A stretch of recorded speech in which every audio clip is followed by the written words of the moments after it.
folks, welcome to another Fusion Friday.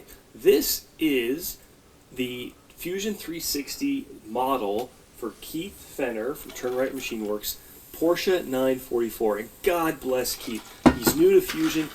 We talked about doing this as a collaboration, and then he just did it. And he sent me this model, and I was blown away because Keith isn't a CAD guru or a CAD expert. He's a great machinist, but he's new to Fusion, and this just blew me away. So Keith, nice job. Unfortunately, it's so good that it's really got me stumped because Keith says, now I want to... What? I'm catching up with my Fusion Friday. What can I say? Ladies and gentlemen, welcome to Turn Right Machine Works. My name is Keith, and of course, those of you that have been following John and my videos as well, you've known that we've been working together.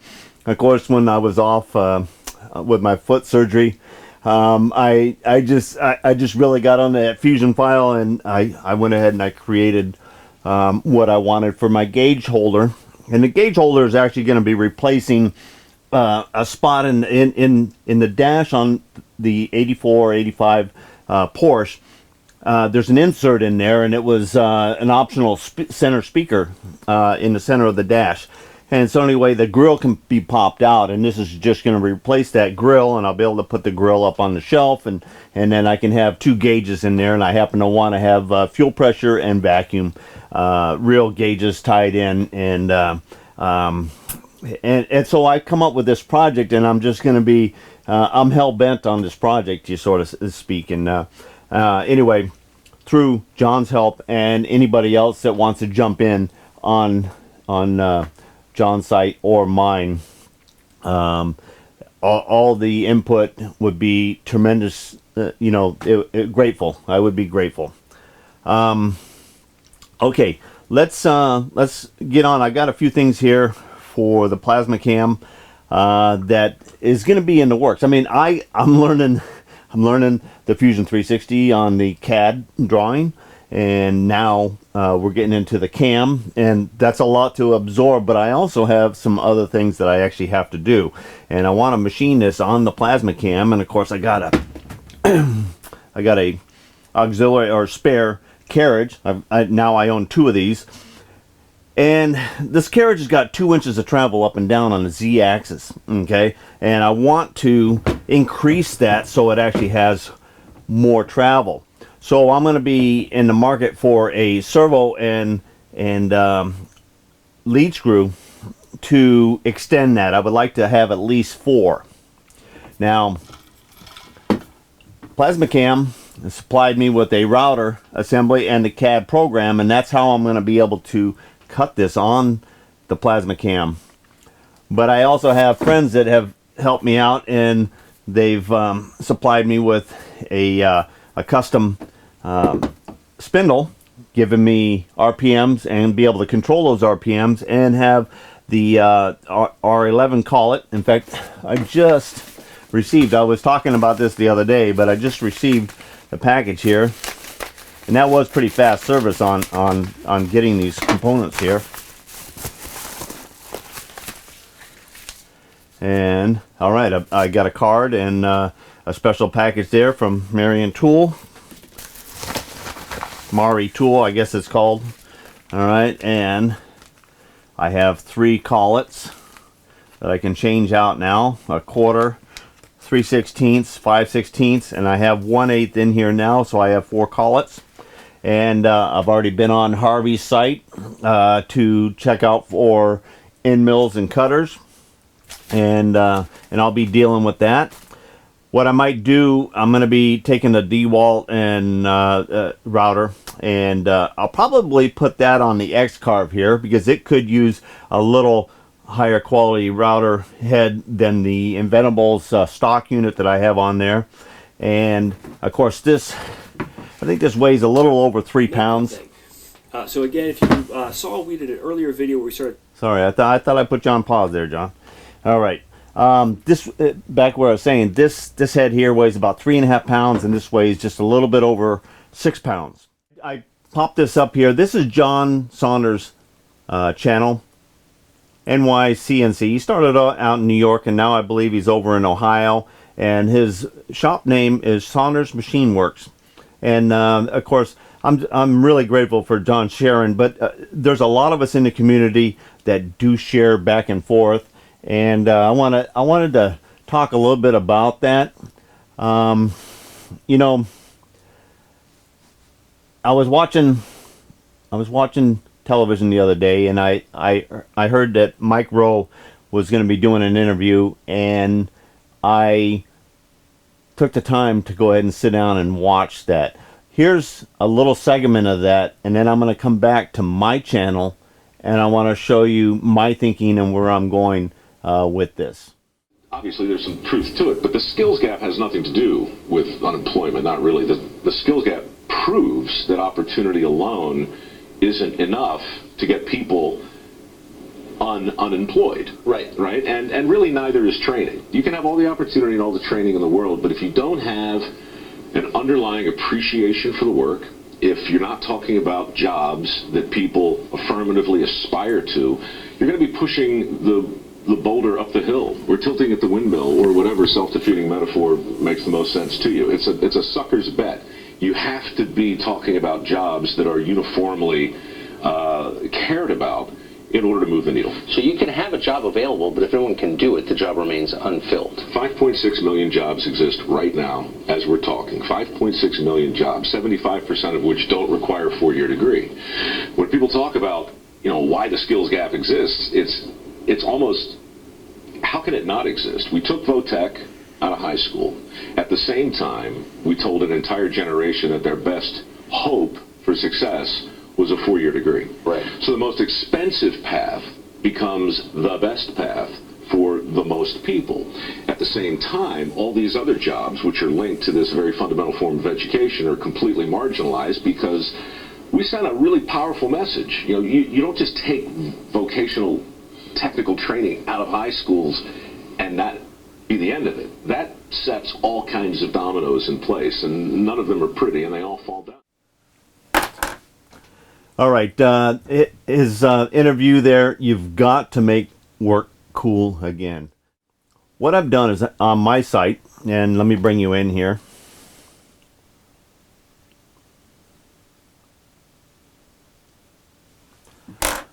Okay, on my channel here, over here I have the tube shop community. Okay, this is all the community, and there's not everybody's on here because I'm lame, and I don't have every single buddy on here. Most of them are people that have contacted me, or other people that say, hey, check out this site.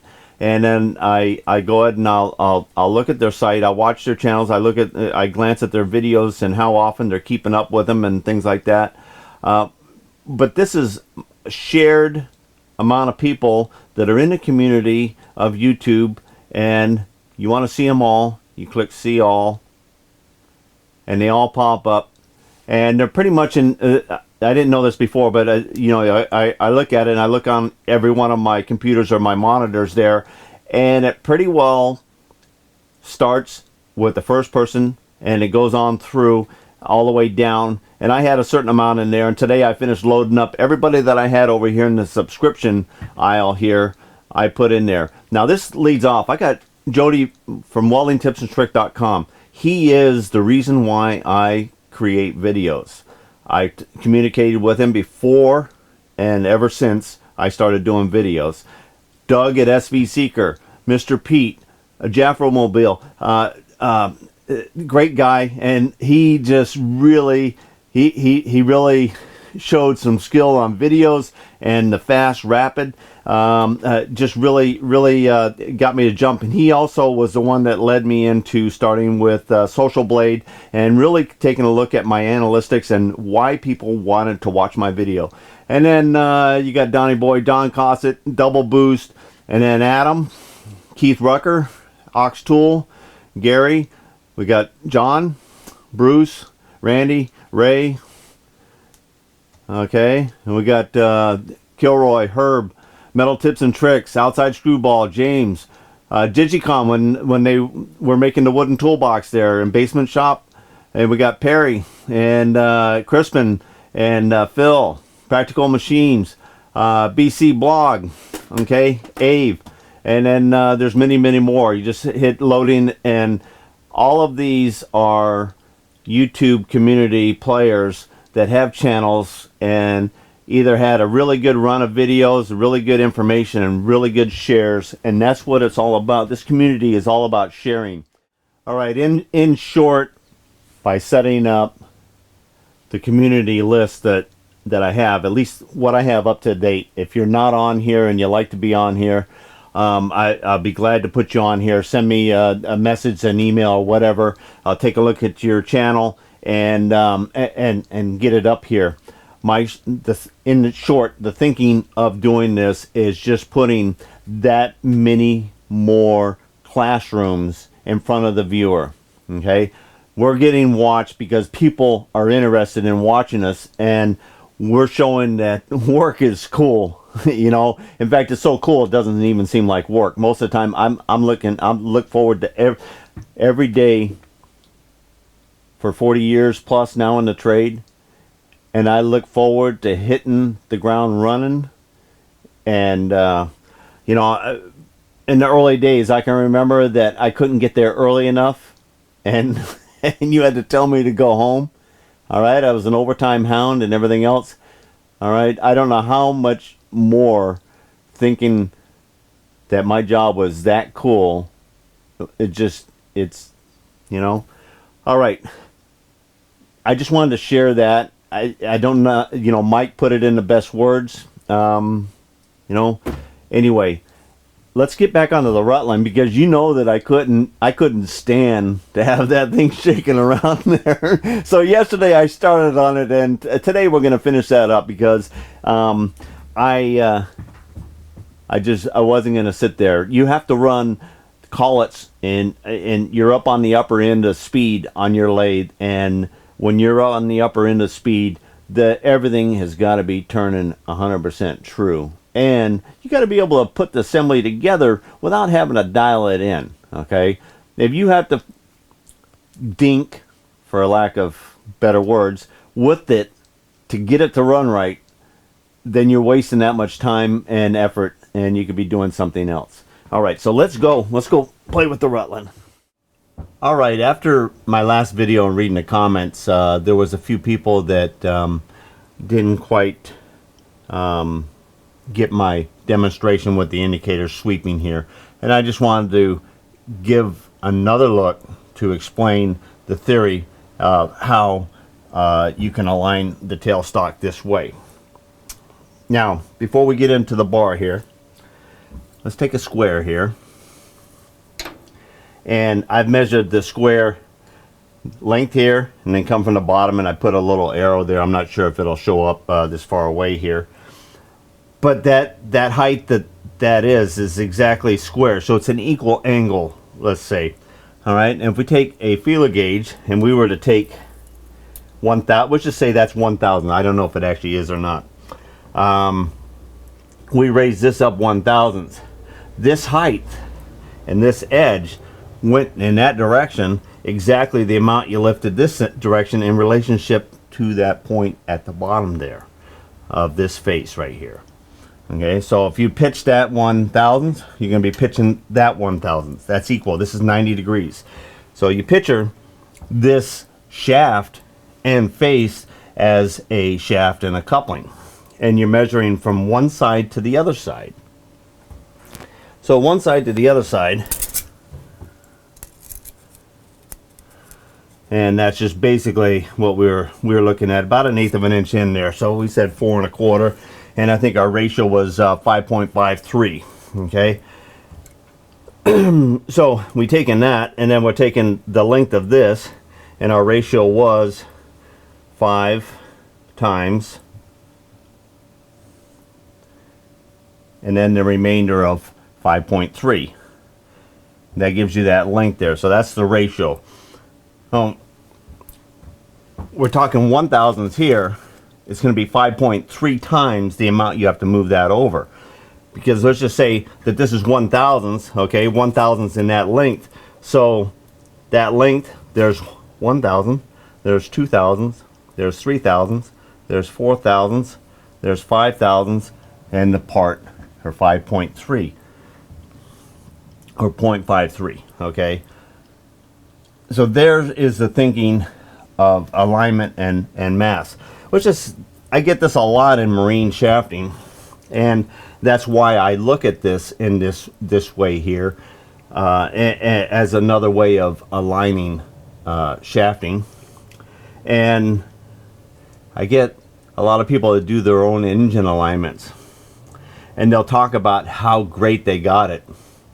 And I have people say, hey, 5,000ths is okay, but most of the time they're 2 or 3,000ths is okay. Well, if you were on a racing team and you wanted to have the best performance that you can, you're going to want the least amount of resistance on your bearings. And that's what misalignments do. They don't cause vibration and things like that. Misalignments cause drag. Okay? Let's just say that that's 5,000ths out on that face. Okay? Let's just say that we're that guy in the yard there, or the homeowner, or the boat owner, I should say, that is aligning his own engine, and he thinks that 5,000ths is okay. Okay? So there's 5,000ths. There's 10,000ths. There's 15. There's 20. There's 30. There's 40. 45. 50,000ths. 50,000. You're getting close to a 1/16 of an inch that you're forcing that shaft to ride over into that cutlass bearing. And that's causing you drag. Alright. So I hope that kind of explains a little bit, because some people were thinking that it's half or the radius for the formula, but no, the formula was that width. So if you had a misalignment and it was 0 here and whatever over here, that distance across there is actually where you gotta multiply. That's what you're dividing into this total length to create that ratio, and that's why it works. Oh, sorry, I got to thinking about my chickens down in the coop there. Because of the snow we got today, you know, I think it started around 5 o'clock this morning, and it's supposed to go to like 4. I don't know how much we'll get. It's kind of calm, and right now I can walk down there in my tennies because we don't have that much accumulation. I'm looking at my girls here. It looks like they're fine in the coop there. A little bit of snow starting to go inside the coop there. But anyway, here's a view of what I see on my phone, and I can also watch on my tablet, stuff like that. And then we're going to head on down and we're going to check on the girls. You know, they're good therapy for me, because I get a little stumped here in the shop, and I can head on down there and watch them for 5 minutes, and it just seems to melt away, and then I come back here and have a fresh head and get started again. So anyhow, here's a quick look at what I'm looking at on my phone, and then we're going to head on down to the coop. Okay, here's looking at the 3 cameras I have in the coop. This is a PTZ. This one I can move around. This one looks down on the water, and there's usually a feeder right next to it. But see how that snow on the ground right there? Sometimes when it gets blowing, that snow goes in there, and I actually find it setting in the feeder itself. This one looks from the one section of the coop to the fat chicks only, and that's the coop that they can climb inside there, and they got shelter there. Some of them hang out in the wooden area over here now, and they got sheltered there as well. And most of them go down underneath that little opening that you see there. In fact, actually, I can make each one of these larger, so you can see the opening that's underneath the coop there, and then the fat chicks only opening. You can see that there. Let me go back to this one here. There we go. Now this camera I can move all around, but during the daytime I kind of put it right there so I can look at them coming in and out of the chicken run, which is not open yet. So we're going to run down there, and we're going to give the girls a peek and see what's going on. Give them a little crack and a little fresh veggies from the garden.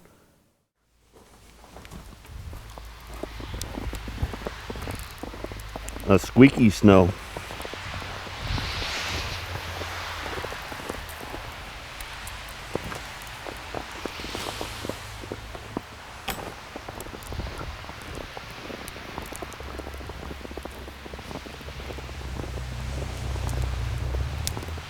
You know, snow makes everybody's yard look upper class. No matter what's out here, snow makes it look pretty.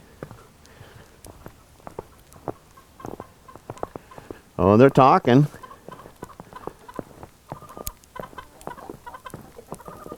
How's it going, girls?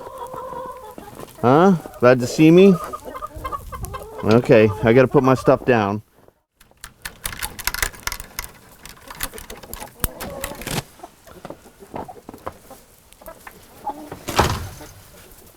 How you doing?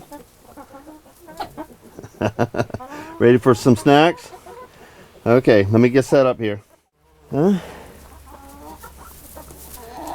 Huh? You like that? Anybody like a peanut? Huh? You like peanuts? I got peanuts. I got mealworms. I got cracked corn in there. Hmm? How you doing, huh? Hmm? Yeah? Hmm? How we doing, huh? Hmm?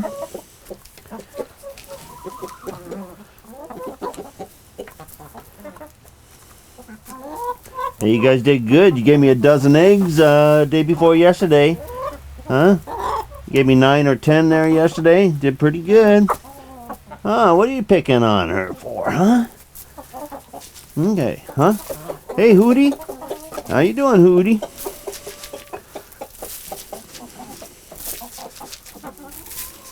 Normally I take and I put the scratch out into the run there, but it's full of snow. I'm not even going to let them have it out there. There's a little snow here. They'll find their way and scratch. And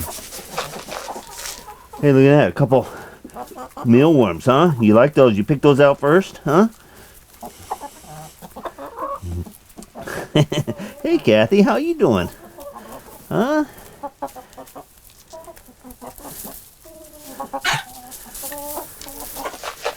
Hey, Rhodey. There you go, Rhodey. Hey, Sally. Ruby. Hey, Jane.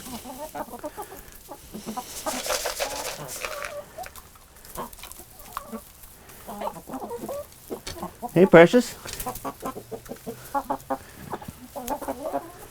There you go, Chiefy. Angel. There you go, Bluebell. Bluebell was the first girl that gave me the first colored egg, so I call her Bluebell. That's Angie. Buffy. There's only a couple I don't have names for. I just haven't really come up with the right name. Look at that. Oh, you pick out all the mealworms, don't you? Huh. Okay, that's it on the scratch, all right? Who wants fresh veggies? Oh, you like that? Oh, you picked out the bread. Huh? Huh? Okay, let's see. Oh, some tomatoes too. Look at that. Tomatoes, they're like out of season right now, huh? Huh? They're not out of season in our kitchen. Huh? And some romaine lettuce. Some onions. Ooh, I can smell onions.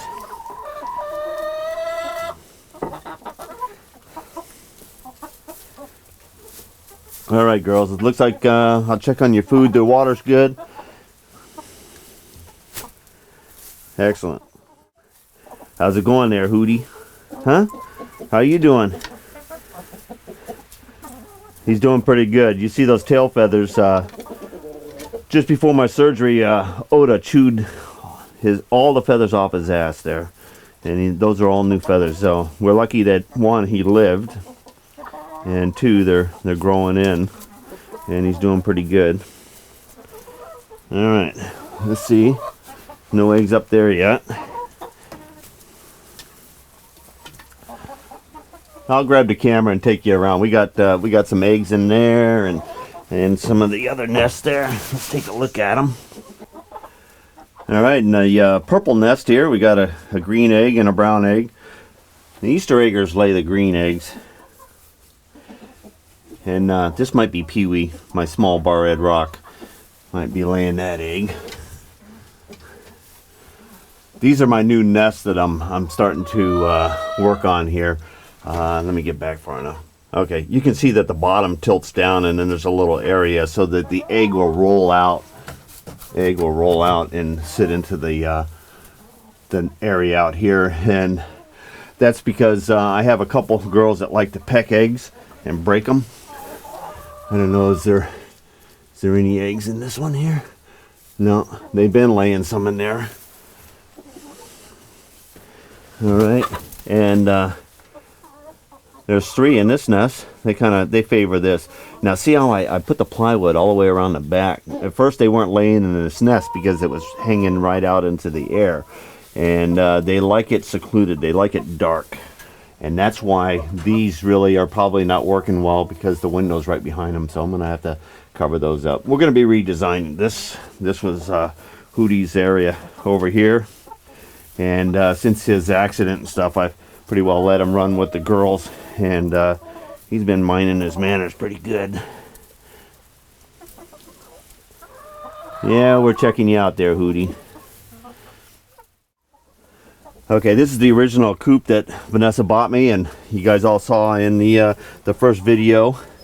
And yeah, there's 2 eggs down in that nest. And this is when this lid's closed. It is nice and dark, and that's it. They like dark, comfy areas. All right, girls, time to go back to work for me. Hope you guys enjoy that little snack. Enjoy the rest of the day here. We'll see you. We'll check on you a little bit later.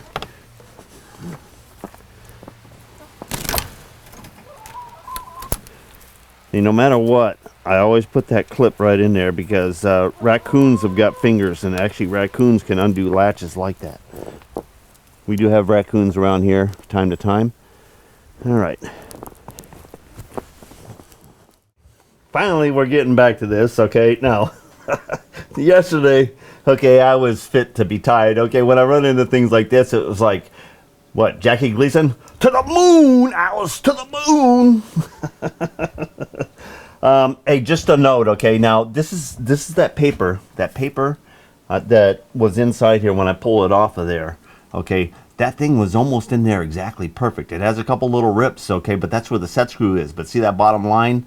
It actually went all the way in there. It's set perfect in there, and that's why we were able to get a little bit better. But this bore right here, I don't know, what was it, 12 to 15 over.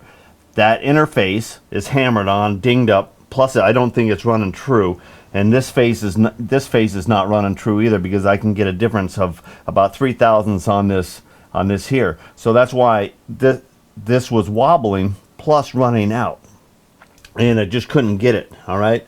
So I went ahead, and yesterday I bored. Now I gave this an 1.5 bore instead of about 800, which the other one was. So I wanted to grab the outside longer, so I had more support on this tube. And then that inner bore I turned to where it was just a couple thousandths over the bore needed to guide that bushing, which is, there's just a thou or two difference between these, but they're pretty close to the same size. Okay, and this face right here, after I bored, turned the inside, turned the outside, all concentric, and then I parted this off, and then I took and I lapped it like this, and then I held it in the 4-jaw, and I dialed it 2 points here, and then I verified on the end, and it was running the dead nuts with the bore also, and then I refaced that. Okay, so this is 100% true. Now we're going to go ahead, and I was fitting this.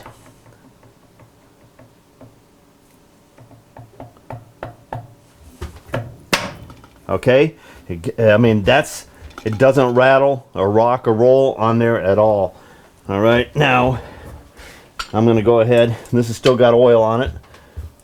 We still have to put this hole pattern in here. We're going to go do that in the machine. That'll be the first chips you see today anyway.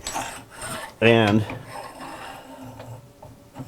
okay, that goes in there like that. This is we'll have to adjust this now. Let's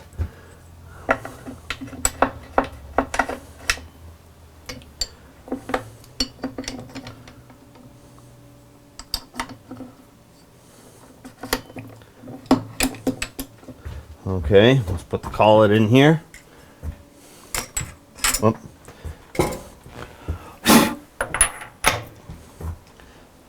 Now I put the collet in here. We didn't have the sleeve, the spindle sleeve in there.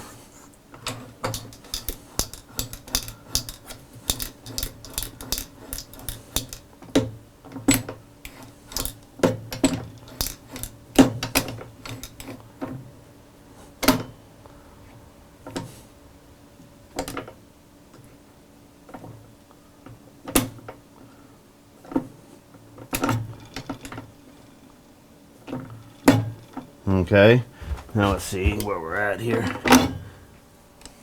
Okay, we can lock it in there. Okay. All right, now with it locked in, I don't know, let's see what speed we're in. We're actually in neutral, or A2. A2. That's 1150. This is top end. Top end as soon as you put power to it.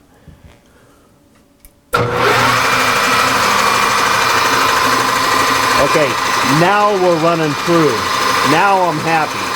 The handle is just barely vibrating. I mean, look at how true we're running that whole system, even right here.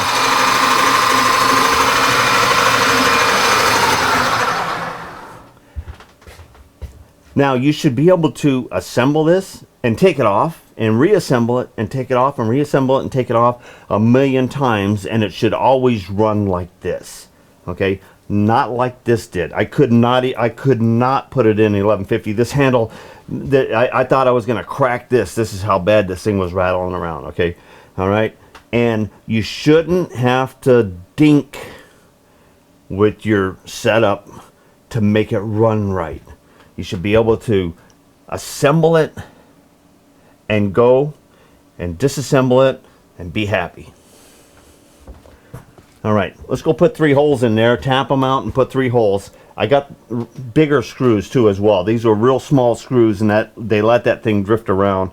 And I got some 1/4-20s, and I got them so that they'll go right in there. All right, so let's go ahead and dismantle this, and we can go do our tapped holes here.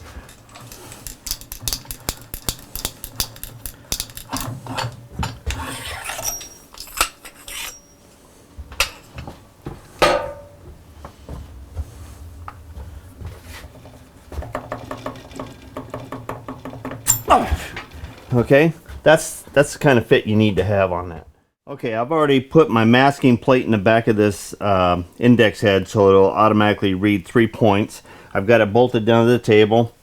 Here's the 2 parallels. We'll put them in here, and I had this set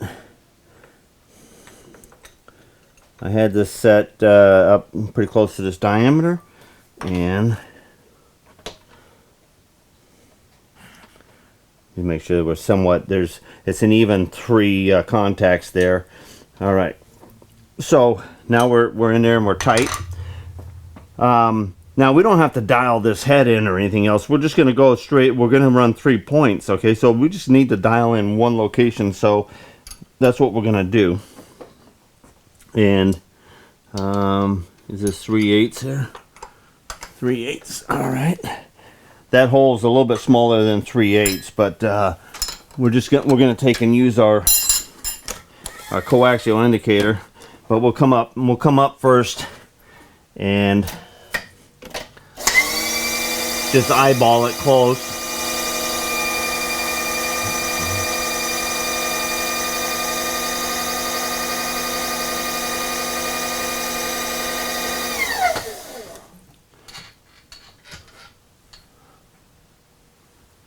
Okay.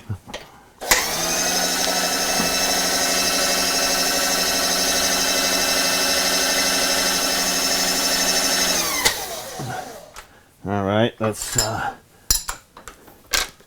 pull this out. And all right, we're going to set up the coaxial indicator.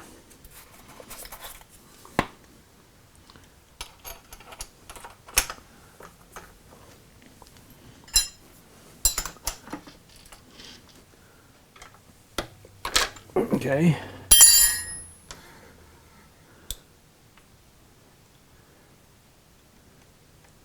All right, we're sticking it down there in the bore, and we're just going to go ahead and roll this around once here, and we'll get a little bit. Coaxial indicator might be just a little sticky. Sometimes they do that from lubrication, just and the temperature wise here. All right, so let's. Okay, we got good needle movement there, so we're gonna grab our y-axis first.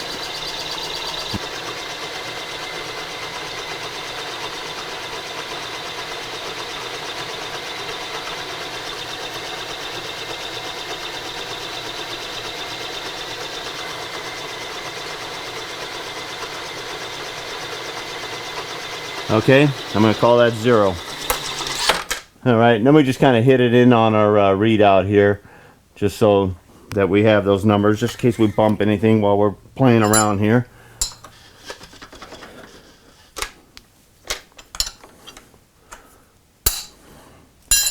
Okay, we'll change it out and we'll get our drill chuck in here now.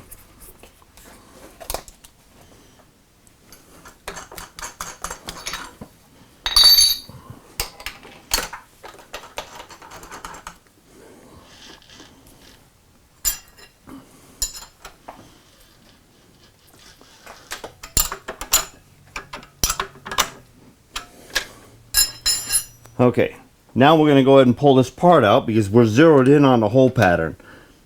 So as long as we don't move our table, we're locked.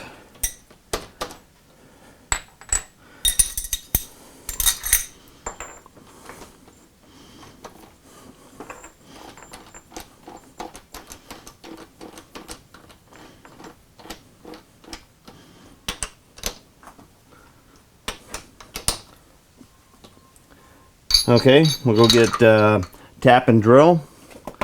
We are going to tap it out for 1/4 20s. And we have heads. We just lightly sanded the heads so that they fit in here perfect. And they stick up slightly, but I think that has enough room and clearance in on the jig. So we're going to do it, assemble it, and we'll just see if they're clearance. If they're clearance, we don't have to do anything with them. Otherwise, we can take and face off the head a little bit. Okay. An old drill here, so I took it in and hand sharpened it. Let's see how I did. Okay, and I'm just gonna set 0 there.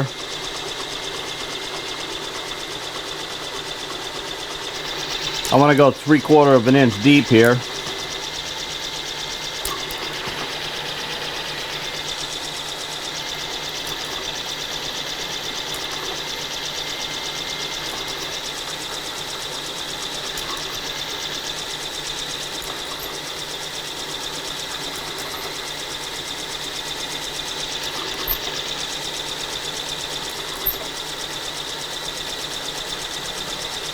Okay.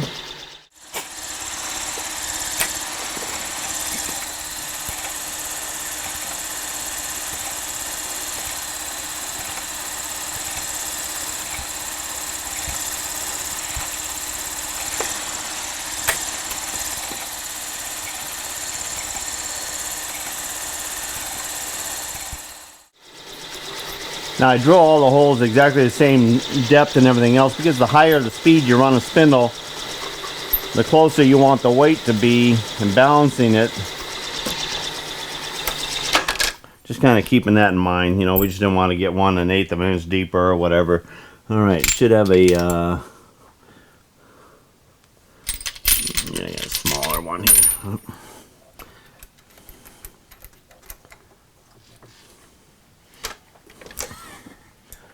And I'm just going to go ahead and slow it down a little bit here and do the same thing here. Just keeping it in mind.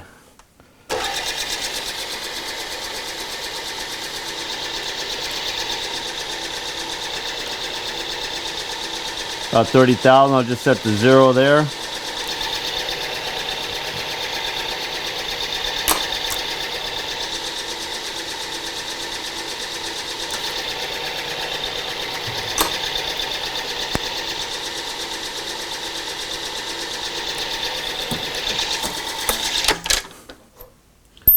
Okay.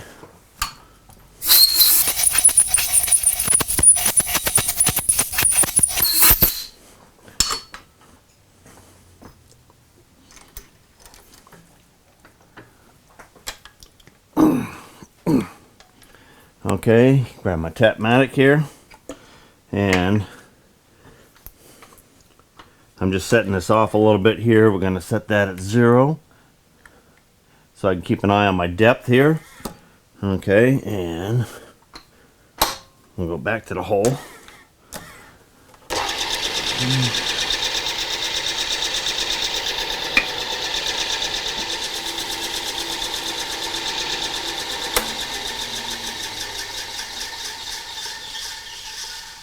$600.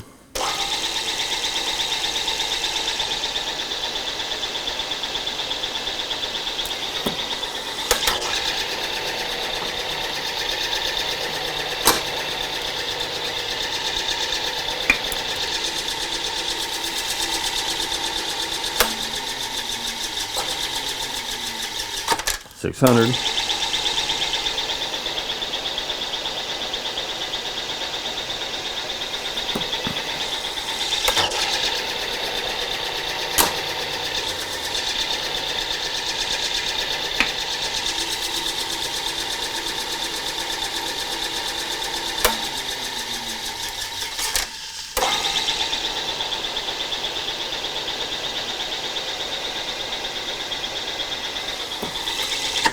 Okay, we'll clear out those holes now.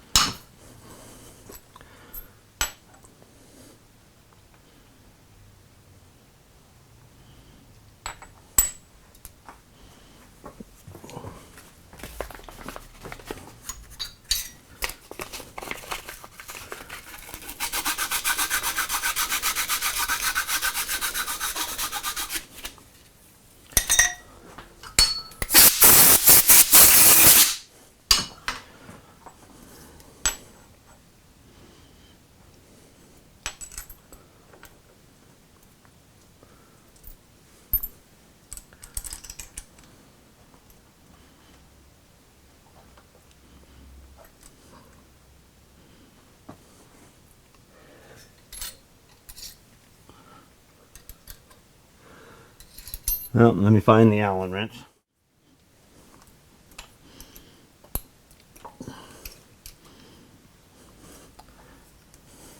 All right. Okay.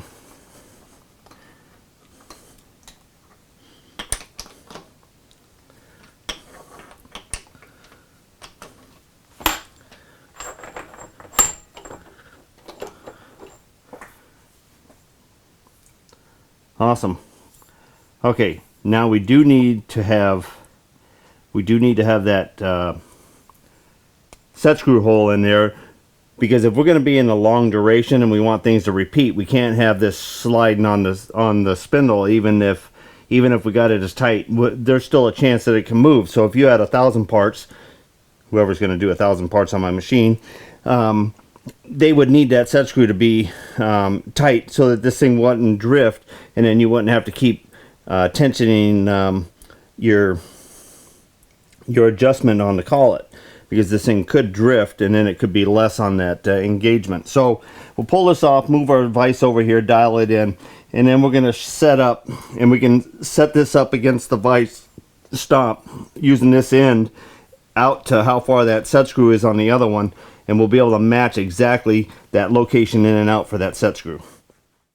Okay, this is one of my most favorite ways to dial in a vise. Now you can see I just got the studs are in here, and this thing is just kind of loose in here. All right, so first off, I like the stirrup button head, and I go ahead and I put it in here in the chuck, and I tighten it. Okay, then I tighten it, and then I rotate it around so it's faced. Then I engage the brake. You can twist the brake and lift it on the Bridgeport, and then it keeps it from moving. All right, now it's located in position. Now I can just bring it down and bring it just in front of the vise where I want it. Crank out exactly what I want right there. We'll just bring it up to the top. It says 80, but All right, so what I'm going to do is I'm going to go ahead and I'm going to run it along here, and we can read that it's okay. It's almost 100 thousandths out. So we're just gonna take and we're gonna bump this back just a little bit, about 50 of it there. Okay, now I'm gonna tighten. Doesn't matter which one. I'm just gonna tighten one side or the other. Okay. Now I'm gonna set this 0 up at the top so we can see it easy. Okay.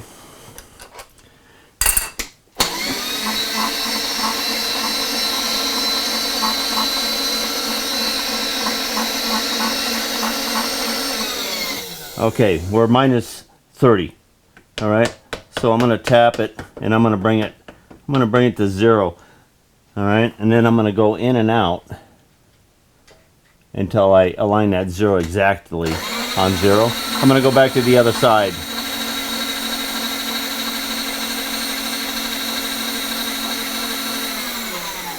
Okay, we're plus 2, and I'm going to re-zero it again. Now I'm going to go the other way.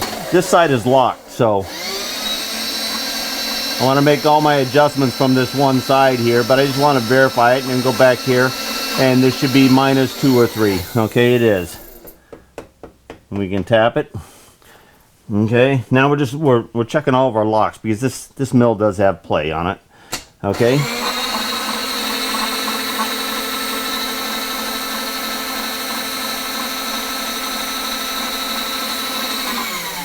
Okay, we'll zero it out again here.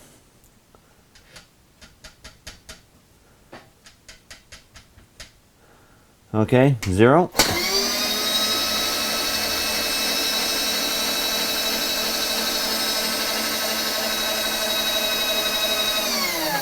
Okay, and we're 0. Close enough. Okay, we're going to lock this side down.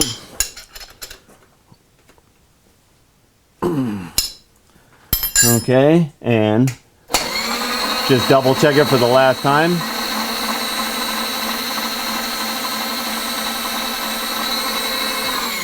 Okay. Loosen the brake.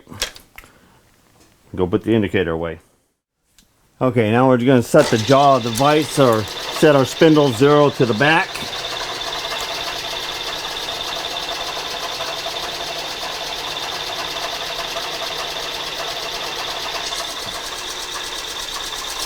We do this a couple times, and if our readout repeats exactly at the same time 3 times in a row, we're happy with it. All right, then we'll go ahead and we'll crank in our 1/4 inch, and then we'll reset 0, and we're 0 with the back of the jaw here. Okay, now we need to put our piece in here. And we're going to put a parallel against the side, and we're going to hold this at the back because we're going to drop this in here and hold it against there, and we're going to drill that hole and tap it, and then that will be duplicating the set screw hole exactly where we want, no matter how long this depth was here. Okay, we had to go take a dinner break, and I've got this set up. I zeroed in because this actually is about 20-30 thousandths narrower. So what I did is I set this up for center, and then I came in here, held it parallel back here. I got this setting 0, you know, with the drill bit down in here, the minor diameter drill bit, and got that set. Now we took and we measured down with the depth, overall length, and everything else on these, and we know that shoulder in here is 30 thousandths different. So what we need to do, because I've got it a little fatter on there, so what we need to do is we need to run the table. We want to go about 30, it could be 33, 34, 35 in that neck of the woods there. We're going down into a dimple hole, so if it's actually pulling it in a little bit, that wouldn't hurt. That wouldn't hurt it at all. Okay, and in all reality, when you got this here, we're looking, and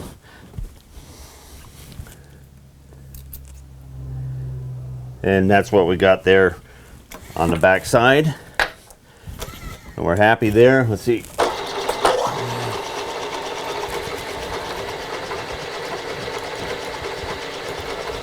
Okay.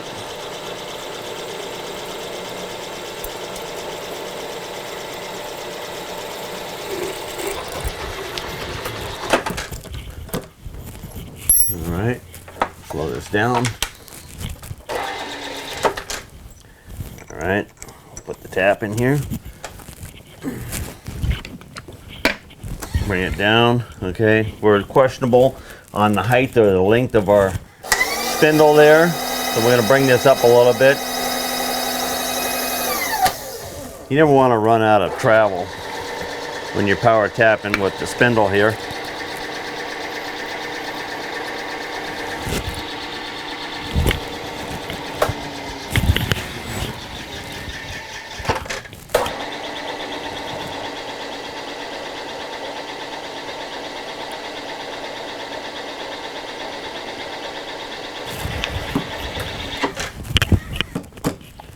Okay.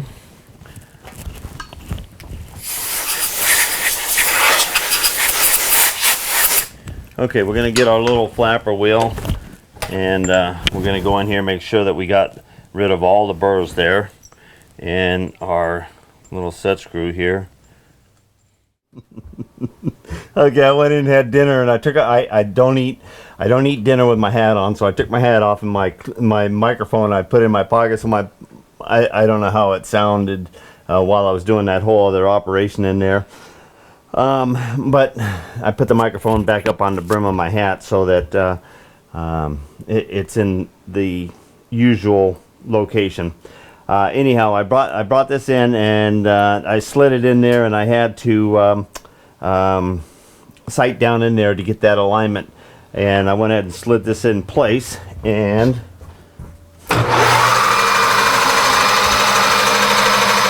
running nice and true right here. It hits here. This is all running true. Okay, so now it's still. I'm gonna have it out again here. It's moist. It doesn't have a coat of oil on it, but there we go.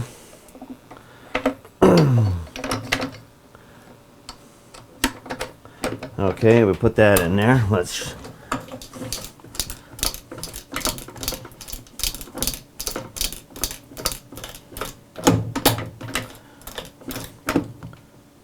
Almost there. There we go. Okay. All right.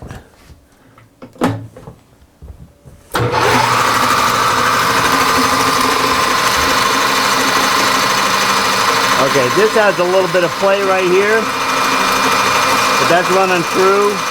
This is running pretty true.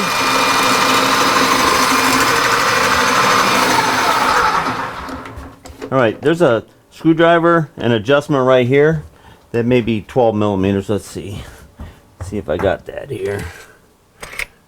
There's 13, 14,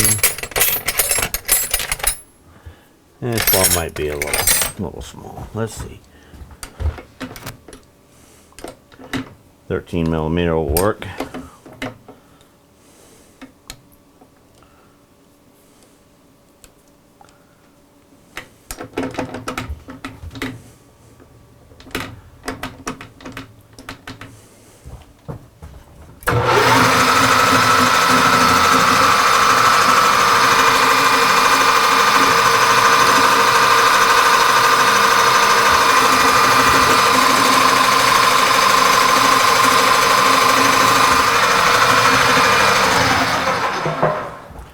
Okay.